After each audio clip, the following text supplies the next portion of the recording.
we'll move on to discuss the best player in CONCACAF. There was a CONCACAF came out with a list, their best player nominations, and it was a interesting. They did it for the men's and women's, and the men's had interesting ones. They had Leon Bailey, midfielder for Villa, Adalberto Carrasquilla, the Panamanian midfielder who plays for the Dynamo, who's been having a good season at MLS, Alphonso Davies from Bayern Munich, Jonathan David for Lille, Santiago Jimenez for Feyenoord Wood, Pulisic for AC Milan. So let's just break down each one real quick. First of all, Adalberto Carrasquilla, he's playing in MLS, so get him off this list. MLS is not to the quality. If you're realistically with the players that are rest on this list, if you're playing in MLS, then, get him off. Like, you're not in this conversation right now. I think they just put an MLS player just for the sake of it. And he's had a good season in MLS. Don't get me wrong, but come on, bro. Let's be for real. We know this is propaganda. MLS had something to do with the CONCACAF nominations. It must be. There's some sort of money going on the table. Let's be for real. There would have been plenty of other players that are playing actually in Europe that were more deserving of this nomination. So yeah, let's just call it what it is. But let's see. Leon Bailey playing for Aston Villa. Leon Bailey actually had a really good season. At first, he was not really starting. They had Diaby, but once he came in, he was very, very efficient for Aston Villa and very, important in their rise to top four, and he had a brilliant impact and raised Aston Villa. He was part of an Aston Villa team that played better than the sum of their parts. I think Unai Emery implemented him really, really well, and I thought he was really efficient, and we saw the best of him. The problem is, it took him a little bit to get going into the season, number one. Number two, CONCACAF, what has he done for Jamaica, really? He wasn't even involved in the summer's Copa America, which I don't fault him for, obviously. He has massive, massive issues with the federation. We understand that. Jamaican Football Federation doesn't happen to be the most efficient of organizations, and they have issues in terms of paying and all that, and he's voiced his issues, but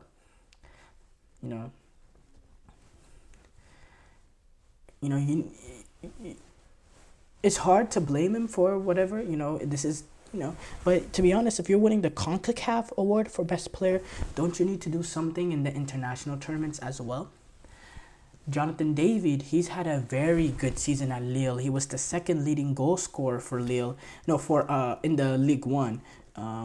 Being the second leading goal scorer in a top 5 league in the world.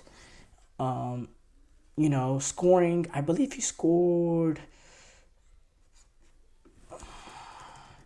I believe in Ligue 1, he scored, I forgot how many goals he scored. He scored 19 goals this season. To be second place in League One in terms of goals scored, I think Balogun, he was up there season before. I think that's really, really impressive for a CONCACAF player, and it's something to be commended for. He was also involved in this Canadian team that reached the semifinal at the Copa America. He was a big part of that, scored 2 goals in the Copa America. He's a great striker. He has pace in behind. He's getting linked to a lot of big clubs. He scores goals. He's efficient. He does the dirty work. I really like Jonathan David, and I like his profile, and I think he's a player that can fit in a lot of different systems. I definitely think he has a good chance to. Alphonso Davies, let's be for real. Alphonso Davies, since he moved to Europe, even in Vancouver, he could be on this list every single time. He should be on this list every time. He can even win it every single time. This season, a little bit ups and downs this season. It's crazy. He's only 23 years old, which is unbelievable. But since the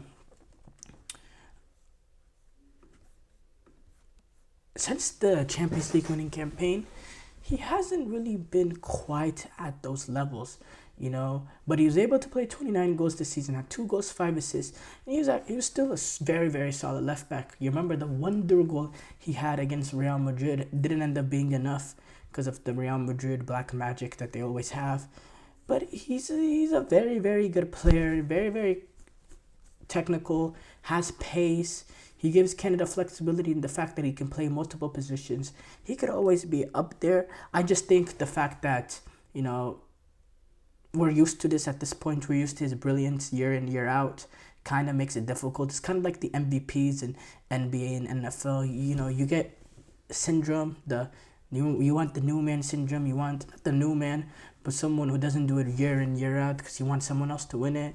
But yeah, he's a very, very good player, and he can win this award every single year. That's the quality amongst him. Santiago Jimenez, he had a very good season at Finer Wood. He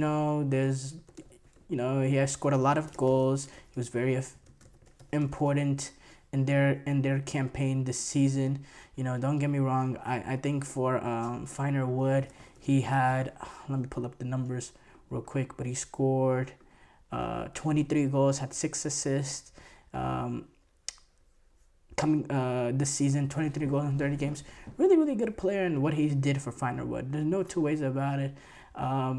But what he showed in Mexico, he's been a disgrace for Mexico. He has not been good enough. He hasn't been efficient. He hasn't shown his quality. He hasn't shown anywhere near the ability that he has to put the ball in the back of the net for Finer Wood. He doesn't show it for Mexico at all. But maybe you could argue the fact that, he just has better players around him at Finer Wood.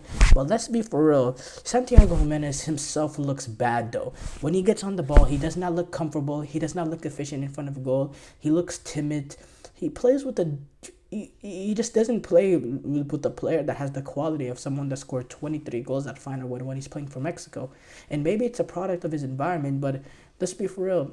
To be a nominated at this award, you got to do something for your country. And he hasn't been good enough, not just at the summer's Copa America, but in general for Mexico, since he started getting more minutes, since, they dropped the likes of Raul Jimenez and the older guys, since he really be the one that was, the main guy up top, he has not been good enough. He has not been good enough for Mexico. So I can't put him in this really. I really can't put him as a realistic contender to win it. Christian Pulisic, a brilliant season this season at AC Milan. One of their better performers. Even when they were going through rough patches at AC Milan, he was still efficient for them. They played him in multiple positions. He was very, very important for Stefano Pioli. Very, very important. This is probably one of his, probably his most impressive season since his campaign. He has quality, Christian Pulisic. We knew this since we saw what he was able to do at Chelsea during lockdown. But the question is, could he stay healthy? Can he be efficient? Could he stay healthy and stay on the field? If he stays on the field, huge quality. He had 20 goal contributions this season, 12 goals, 8 assists in 36 matches. Very, very important. Now, his teams were not successful. AC Milan, they weren't successful this season. They got bounced in the group stages. They didn't really challenge for Serie A at all. The U.S. did not do well in Copa America, but I don't blame Pulisic for both. AC Milan is a big club. Christian Pulisic isn't asked to carry that sort of team. In fact, their main man is Rafael Leao. And the U.S. Pulisic, he showed up in that opening game against Bolivia. He was a big part of that. He started the tournament off with a wonder goal against Uruguay. I thought he was pretty good in that game. We just couldn't create enough opportunities. And against Panama, we went down 10 men, and it was always going to be a tricky game. I don't blame him for what happened to the U.S. getting eliminated in the group stages, especially based on what we've seen from Pulisic in the past with the U.S. He's been one of the main guys. He's been the main guy, and he's shown up in big time moments for the U.S. So I'm not going to sit here and blame Pulisic for the lack of success for his teams, because I still think he rises despite that. But you need to do a little. Your country needs to show up a little bit more for you to be up for the award. I'd probably give it to Alphonso Davies yet again. Jonathan David, he also has a good chance too. Leon Bailey, I just think if he did more for Jamaica and had more of a consistent from the start and end of the season for Aston Villa, he could have won it. Adalberto Carrasquilla, forget about it. Santiago Jimenez, he's just not good enough for Mexico. And yes, Pulisic, he wasn't, his America did not do much, but Pulisic still showed up. He was still a good player. Santiago Jimenez did not show up. And I think it's good to balance those two. And yeah, Jonathan David, Alphonso Davies, Pulisic, those are the big three. I'd probably lean No, I think I'll lean Jonathan David in the fact that he was more better in his club season in terms of scored. He had the goals that he had, and he was second leader in League One. I think that's really really great. I think Alphonso Davies, he's always brilliant year in year out, and Pulisic he also had a really really good season. So, it could be any of those three.